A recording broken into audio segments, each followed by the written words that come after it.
Mirković est maître de conférences universitaires et présidente de l'association Juristes pour l'enfance, une association au service de la défense des droits des enfants. Et elle présente un ouvrage collectif intitulé « Le droit naturel, une ressource pour notre temps ». C'est aux éditions Pollen et c'est surtout en vente sur le site de TV Liberté, tvl.fr. Vous allez dans la boutique de TVL, vous en avez l'habitude. Voilà pour cette réflexion juridique critique indispensable que nous allons mener donc avec notre invité, Aude Mirković. Bonjour. Bonjour Martial. Merci d'être sur TVL. Dans votre préface, vous expliquez le but de cet ouvrage, je vous cite, « Ouvrir des pistes pour relever un défi, comment rechercher puis trouver le juste dans l'élaboration du droit et dans les relations humaines en général ». Vaste programme, Aude Mirković. Mais tout à fait, mais vaste programme, mais à la hauteur du défi justement qui est celui que nous présente notre époque, c'est que nous assistons à une crise généralisée du droit dont tout le monde fait l'expérience plus ou moins douloureuse. Et cet ouvrage est parti de l'impossibilité pour moi, juriste et quelques autres, de rester les bras ballants, à constater cette crise du droit qui entraîne avec elle la société dans son sillage. Et nous avons voulu contribuer, modestement certes, mais contribuer justement à refonder le droit sur quelque chose de solide, à savoir la justice, mais la justice transcendante, c'est-à-dire la justice objective, le juste qui existe en soi, et auquel nous autres, êtres humains, nous essayons de nous conformer. Et donc une référence, mais pour répondre à cette question, qui est une question quand même très importante, je l'ai dit, le droit naturel, une ressource pour notre temps, vous avez fait le choix d'un ouvrage collectif qui fait intervenir plusieurs personnalités, voire plusieurs institutions juridiques ou associations. En fait, c'est un recueil d'interventions d'experts. Exactement. En fait, nous sommes partis du constat que il y avait besoin de recherche pour aujourd'hui, justement, redécouvrir le droit naturel. Moi, je ne suis pas philosophe, je ne suis pas historienne du droit, je suis une juriste formée en bonne petite positiviste par l'université. Et je suis venue au droit naturel par crise existentielle, tout simplement pour trouver un sens à ce que je faisais, une cohérence, un fondement, quoi. Et je me suis intéressée au droit naturel, qui avait quand même une promesse alléchante, à refonder le droit sur la justice. Et j'ai très souvent été découragée par des exposés savants sur le droit romain, d'abord les Grecs, Aristote, le droit romain, Cicéron, le Moyen-Âge, saint Thomas d'Aquin, etc. Mais c'était très intéressant, mais je ne voyais pas le rapport avec notre époque, avec le droit que j'enseignais, que je pratiquais. Et donc, le but de réunir tous ces juristes, nous avons aussi un philosophe et un économiste, et puis des juristes, alors d'ailleurs je vais pouvoir les citer après, mais le but c'était de réunir justement différentes professions du droit et au-delà pour ouvrir des pistes et donner des moyens justement de faire le lien entre cet héritage, qui est un bel héritage, un beau souvenir, le droit naturel, et notre vie, et notre époque, et le droit que nous pratiquons aujourd'hui. Et donc c'est pour ça que c'était ce défi, que le droit naturel n'est pas un souvenir du passé, c'est une ressource pour aujourd'hui. Et j'aimerais bien juste citer peut-être les auteurs qui sont dans cet ouvrage, parce que... C'est se faire des ennemis, vous savez. Voilà, donc je prends la table des matières, c'est plus sûr. Voilà. Et donc nous avons un philosophe, François-Xavier Clément, nous avons des juristes enseignants-chercheurs, Philippe Pichot-Bravard, Nicolas Silde, Yvonne Flour, qui dirige avec moi cet ouvrage, Marc Dupré, Guillaume Drago ou encore Basile Méran. Et nous avons des avocats, Maître Grégoire Belmont, Bénédicte Bernard qui aujourd'hui est éditeur et donc qui publie cet ouvrage mais qui a été avocate également. Et puis donc un économiste, Monsieur Pierre Delauzin. Voilà, et n'oubliez personne, vous êtes sauvés. Et avec cette fine équipe, eh bien justement, nous avons voulu que chacun fasse bénéficier le public que nous sommes de son expérience, de sa réflexion, pour justement faire le lien entre le droit naturel et la pratique du droit aujourd'hui, et en fait les relations sociales aujourd'hui. Des expertises. Dans votre introduction, je poursuis. Vous évoquez l'urgence, cette urgence de refonder le droit, de le sortir de la crise, vous l'avez dit d'ailleurs à l'instant. Qu'est-ce qui ne fonctionne plus vraiment dans notre manière de faire des lois? Vous évoquez l'argument d'un droit conçu comme un produit de la volonté. Mais là, j'attire votre attention que produit de la volonté, c'est les termes mêmes de la Déclaration des droits de l'homme de 1789, qui régit nos lois, et qui indique que la loi est l'expression de la volonté générale, pas du droit naturel, mais de la volonté générale. Alors, tout à fait. Donc, l'article 6 de la Déclaration des droits de l'homme et du citoyen de 1789 définit la loi ainsi que vous venez de le dire. Je le répète parce que c'est important. La loi est l'expression de la volonté générale. Et en fait, cette déclaration exprime de façon symptomatique une conception volontariste du droit. Le droit comme un produit de la volonté. Donc pour comprendre l'impact de cette conception, il faut voir avec quoi elle est en rupture. C'est qu'à l'origine, on y reviendra, le droit, c'est ce qui est juste. Bon, une fois qu'on a dit ça, on n'est pas bien avancé, n'est-ce pas? Donc l'art du droit, c'est aussi l'art de rechercher et de trouver, si possible, ce juste en vue de s'y conformer. Donc la théorie du droit naturel, elle est fondée sur le postulat que le juste existe en soi et que nous avons un devoir de le rechercher en vue de nous y conformer. Mais ça, c'est insupportable pour la pensée dite moderne. Parce que l'homme moderne considère tout ce qu'il n'a pas choisi, tout ce qu'il n'a pas décidé, comme une entrave à sa liberté. Et dans cette perspective, bien sûr, il faut s'en libérer. Et donc, le droit, défini comme la recherche d'un juste qui préexiste à la volonté humaine et à laquelle, finalement, la volonté humaine doit se plier, si on recherche le juste, c'est quand même pour s'y conformer. C'est pas juste pour l'encadrer, pour faire office de décoration. Et donc, cette recherche d'un juste en soi transcendant objectif est considérée comme une allégeance insupportable à la morale, finalement. Et donc, la modernité s'est posée en rupture avec ça. Et donc, d'ailleurs, on se souvient de la formule de Kant, même si elle n'avait pas forcément exactement cette signification-là à l'origine. Ce qui fait la dignité de l'homme, c'est sa capacité à se donner ses propres lois. Donc, l'homme veut n'obéir qu'aux lois qu'il se donne, qu'aux lois qu'il décide. Comme nous ne sommes pas des Robinson Crusoe sur une île déserte, on ne peut pas chacun décider sa petite loi, et donc on la décide ensemble, et ça donne la loi et l'expression de la volonté générale. C'est un produit de la volonté humaine. Aude Mirkovitch, on va faire très simple. On supprime cet article de la loi de déclaration des droits de l'homme et des devoirs du citoyen de 1789. On fait cela, on ose, et on indique à la place que la loi est l'expression d'une ressource pour notre temps, le droit naturel. Et à ce moment-là, j'ai envie de vous dire, mais qu'est-ce que ça change ? Qu'est-ce que ça change pour nous, téléspectateurs, pour nous dans notre vie au quotidien, si maintenant c'est le droit naturel et non plus la volonté générale? Eh bien, en fait, ça change tout. Parce que c'est la conception du droit qui change. C'est vrai qu'à l'origine, ce sont des doctrines philosophiques et que la philosophie imprègne la vie de tous les jours de façon directe ou indirecte, et ce n'est pas forcément toujours palpable. Mais c'est très important. Très abstrait, finalement. Oui. Le droit naturel, ça donne un côté abstrait, voire même peut-être un peu ancien, non ? Alors, au contraire, c'est vraiment la clé de la modernité parce que c'est universel, c'est intemporel. Donc, c'est aussi ancien et aussi moderne que l'homme. Hein, donc, alors, si on de se référer explicitement dans la perspective juste naturaliste, donc du droit naturel, qu'est-ce que ça veut dire ? Le droit naturel, c'est une conception philosophique du droit selon laquelle, comme je l'ai dit, mais ça vaut vraiment la peine de bien le comprendre, le droit, c'est ce qui est juste. Et le droit, c'est aussi le travail des juristes consiste à rechercher ce qui est juste. Et le droit naturel, c'est aussi une méthode qui va nous aider à discerner ce juste. Alors, il ne faut pas confondre le nord avec la boussole qui indique le nord. Donc, ce qui est important, c'est le juste. Mais la méthode, elle indique le juste. Mais aujourd'hui, maintenant, je vais peut-être un petit peu développer la méthode, parce que c'est elle qui va nous permettre de découvrir ce nord, ce juste. Donc, la méthode du droit naturel, c'est une méthode qui repose sur l'observation du réel et sur la discussion, l'échange des points de vue.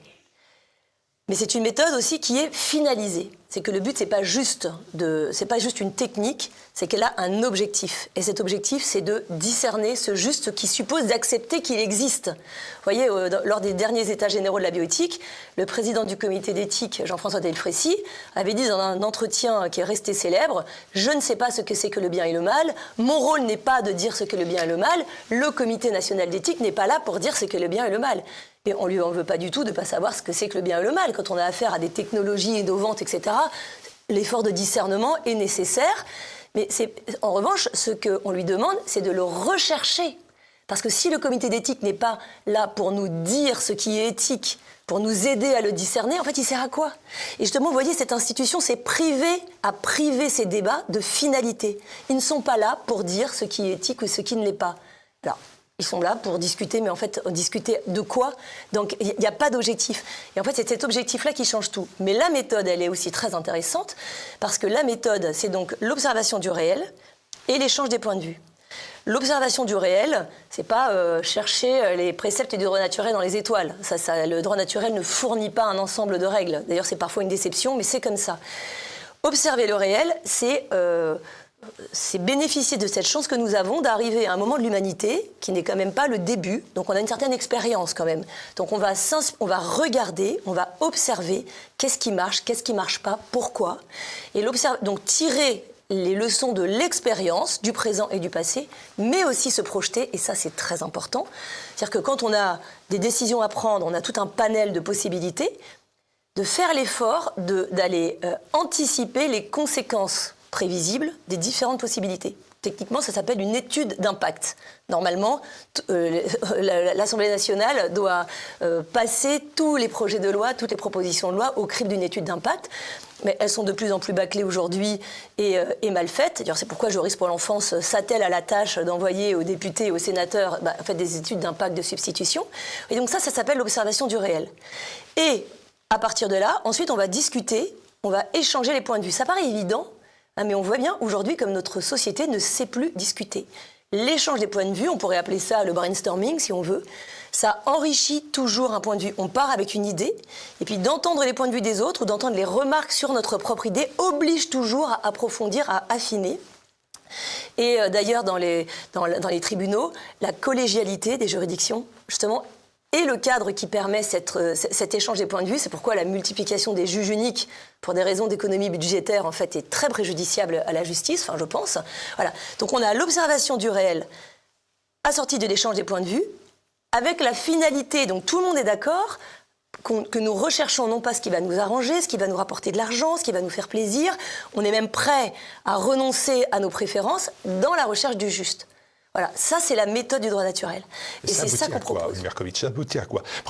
Première question avant d'ailleurs, comment on peut établir le droit naturel sans se soucier de la morale personnelle, mais même surtout de la morale religieuse, parce que vous me dites que le juste existe. Oui, il a même été défini, ça s'appelle le décalogue pour les chrétiens. Alors, la morale naturelle, en effet, peut s'exprimer dans le décalogue, mais en fait, la morale naturelle, elle n'est pas écrite uniquement dans le décalogue, elle est écrite dans la conscience de tout être humain. C'est-à-dire, l'être humain vient au monde avec une nature, la nature humaine, qui a inscrite dans sa raison, dans sa conscience, la loi naturelle. La loi naturelle, c'est un principe interne qui nous indique que nous avons une obligation morale de faire le bien et d'éviter le mal, et notre raison a la capacité justement de discerner le bien et le mal. Ça demande toujours un effort, ça ne préserve pas de l'erreur parce que la raison est faillible, etc. Mais en attendant, c'est possible. Et puis même si on court toujours les risques de se tromper, le meilleur moyen de parvenir à la solution juste reste quand même d'essayer. Il est tout à fait différent de tâtonner, voire même carrément de se tromper en recherchant la solution juste, plutôt que de décréter a priori et définitivement que ce juste n'existe pas.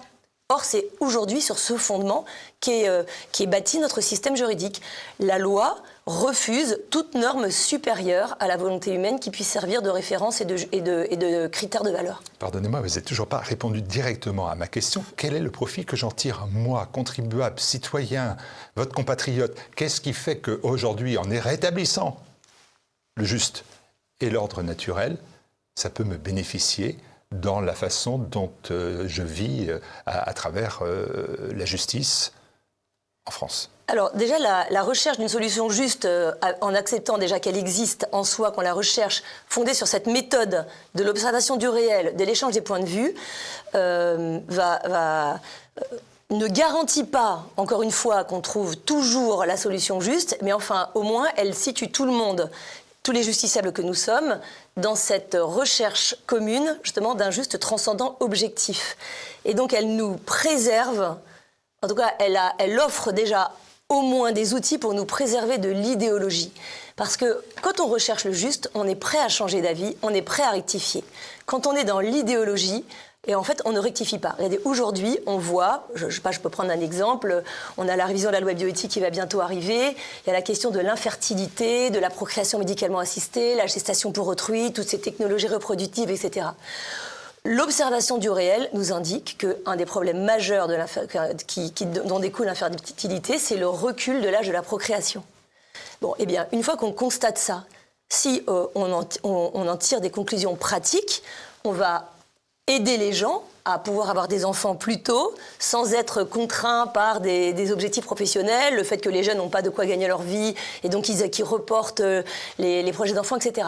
Non, aujourd'hui, on est dans l'idéologie de proposer la technologie pour remédier à cela. Et on a beau voir que ça ne fonctionne pas, on continue quand même dans l'idéologie, et on y va de plus en plus à chaque fois. On a posé les premières réformes à titre expérimental, avec soi-disant l'objectif de faire un bilan au bout de 5 ans. Au bout de 5 ans, le bilan est catastrophique. Eh bien non, on continue et on s'enferme dans l'idéologie. Alors moi, je ne peux pas promettre que si on se propose d'accepter que la justice, le juste est transcendant, qu'il existe en lui-même, qu'il est supérieur à la volonté humaine et qu'on va essayer de le rechercher, je ne dis pas qu'on va porter remède à tout aujourd'hui, parce que malgré tout, cette recherche du juste, elle est toujours ardue et elle demande toujours un effort et des renoncements. Alors c'est ma question, c'est comment fait-on? Parce qu'en fait, on a des juges qui aujourd'hui ne font pas cela. Alors comment on fait? On les rééduque? Alors, non mais en fait, il faut se réapproprier, il faut changer de système philosophique et c'est possible.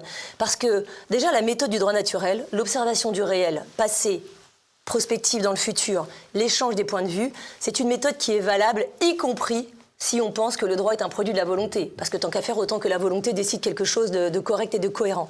Donc c'est déjà cette méthode, nous avons intérêt à la réhabiliter, à la redécouvrir et à essayer de la défendre. Vous voyez, l'échange des points de vue, comment dire, de favoriser ces circonstances d'échange et de disputation, d'échange des points de vue. On voit bien qu'aujourd'hui, c'est très difficile de débattre. Ça dégénère tout de suite en anathème, en disqualification des personnes, au lieu de discuter leurs arguments. Au Parlement, il faut voir le niveau des débats parlementaires. Et ça, il ne faut pas se dire, bon, c'est définitif, c'est comme ça. À nous, à ceux qui veulent refonder la société sur des bases solides, eh bien, justement, d'accepter la discussion, de favoriser les occasions du débat Vous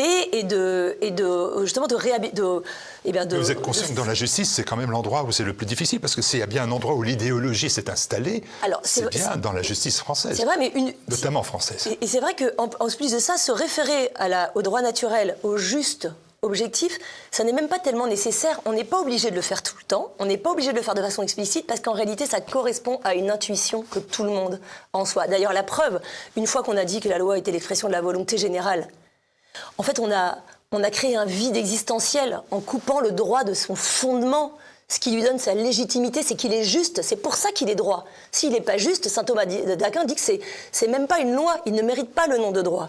Donc une fois qu'on avait coupé le droit de son fondement, la justice transcendante, eh ben, on s'est retrouvé face à un espèce de vide qu'on a essayé de combler avec les déclarations des droits de l'homme, les conventions internationales, les constitutions, tous ces textes supérieurs à la loi, donc à la volonté générale qui s'exprime dans la loi, justement pour mettre des limites. Mais simplement, ces limites, elles ont fonctionné peut-être un petit peu, elles peuvent continuer à rendre des services, mais elles sont elles-mêmes dépassées justement par les philosophies volontaristes. Aujourd'hui, on voit bien que les droits de l'homme, ils s'entrechoquent, c'est devenu un rapport de force. Et si on veut sortir de ce rapport de force, le droit naturel n'est pas une recette miracle qui va apporter une solution en 5 minutes, mais c'est un environnement philosophique qui va permettre de rétablir le débat et, in fine, le droit qui en sortira sur des bases plus solides que la volonté du plus fort. J'entends déjà les cris de vos contempteurs à la porte de ces studios. Qui décide de ce qui est juste? Dans une société où chacun a sa vision de l'homme et du bien, comment on évite que le droit naturel devienne lui aussi une opinion parmi d'autres, une notion arbitraire finalement? Alors ça, c'est vrai qu'il y a un risque, que le droit naturel lui-même, que le juste soit instrumentalisé, qu'un groupe, une personne instrumentalise la notion de juste à son profit ou au profit d'une communauté, d'un groupe. C'est un risque. Mais de toute façon, avec le positivisme juridique dans lequel nous vivons aujourd'hui, c'est-à-dire qui réduit le droit à un produit de la volonté, de toute façon, ce risque, il est acquis déjà. Donc, je veux dire, c'est pas un risque que nous prenons. C'est un risque qui est déjà acté. Et accepter de relier, de refonder le droit d'accepter que la volonté humaine n'est pas toute puissante. En fait, d'accepter que la nature humaine n'est pas auto-créée, que l'homme n'est pas son propre créateur, que nous venons au monde avec un mode d'emploi, avec une nature qui a ses lois, qui a ses exigences, qui a ses besoins, et qui a des choses qui nous conviennent et des choses qui nous conviennent moins. Et discerner ce qui nous convient, ce qui ne nous convient pas, ce qui permet la réalisation de l'être humain, ce qui est conforme à sa dignité, etc., ce n'est pas toujours simple à discerner, mais déjà le fait d'accepter que ça existe, mais c'est déjà un pas qui, je pense, est déjà essentiel. Et après ça, tout reste à faire. Parce qu'en effet, une fois qu'on accepte de rechercher le juste, objectif et transcendant, eh ben, il va falloir se creuser la cervelle. Et vous voyez, parce que le droit est toujours un travail de la raison, mais c'est on va dire que le droit va être énoncé, va être trouvé, va être discerné par la raison, alors que dans le système positiviste dans lequel nous vivons, le droit est produit par la raison. Et cette production du droit par la raison, qui se prive, justement, qui se coupe de toute obligation supérieure à elle-même, eh bien, ça aboutit à la loi du plus fort. Donc aujourd'hui, la meilleure, c'est que le positivisme nous promet la liberté, il voulait nous affranchir de la morale, et le résultat, c'est qu'on nous impose comme obligatoire des règles qui sont considérées comme n'étant que l'opinion éphémère d'un petit groupe ou d'un grand groupe qui les a décidés. Au moins se référer à une justice transcendante, ça signifie qu'on essaye de rechercher le juste objectif. Parce que tout ça, ça ne s'oppose pas finalement à la démocratie et au progrès. Je suis en train de signer mon arrêt de mort. Non, non, pas du tout, parce que c'est tout l'art, justement, de l'autoproclamé progressisme, de présenter de présenter très souvent... La remise en cause de la déclaration de 1789, la notion de non évacué du décalogue, font que, bien évidemment, je suis en droit de vous poser cette question. Oui, et tout à fait. C'est-à-dire que l'autoproclamé progressisme n'est pas un progrès. C'est-à-dire de faire fi des connaissances qu'on a acquises en anthropologie, philosophie, psychologie, et faire table rase de toute cette connaissance, cette expertise qu'on a acquise sur l'être humain, la nature humaine, c'est pas un progrès. Quand, par exemple, toute la psychologie de la petite enfance nous renseigne aujourd'hui sur le lien qui existe entre la mère et l'enfant dès la grossesse, etc., et qu'ensuite on balaye ça d'un revers de la main pour dire que la gestation pour autrui, qui organise la séparation de l'enfant de sa mère au moment de la naissance, serait sans incidence sur l'enfant, c'est pas un progrès, c'est une régression majeure. On fait fi, vous voyez, finalement on se prive de toute cette expérience et de tous ces progrès des sciences humaines. Donc non, la redécouverte du droit naturel, c'est un progrès pour l'humanité et pour chacun d'entre nous. Le droit naturel, une ressource pour notre temps, c'est aux éditions Bolen. Et comme il me reste un instant, je vais vous poser une question incidente, mais qui m'intéresse. C'est votre époux, Nicolas Mirkovitch. Vous êtes deux intellectuels avec des combats qui sont assez différents. Juriste pour l'enfance, lui sur les relations Est-Ouest. Est-ce que vous partagez les mêmes points de vue ou vous pouvez vous détacher l'un de l'autre des points de vue de chacun ? Alors, nous pouvons tout à fait nous détacher l'un de l'autre des points de vue de chacun. Nous discutons beaucoup entre nous. Nous sommes souvent d'accord, mais il n'y a aucune obligation. Nous sommes mari et femme et ravis de l'être, mais il n'y a pas de... en tout cas, nous n'avons pas de... Vous approuvez ces combats, ces opinions, ces points de vue. Voilà, c'était ça ma question en fait. Ah, mais je suis très fière de ces combats et tout à fait. Moi, je pense que la réciproque est vraie. J'espère. Je pense. Le droit naturel, une ressource pour notre temps. Merci beaucoup, Mirkovitch, de venir régulièrement sur TVL, pas assez souvent, de mon point de vue. Merci à vous pour votre invitation. Merci.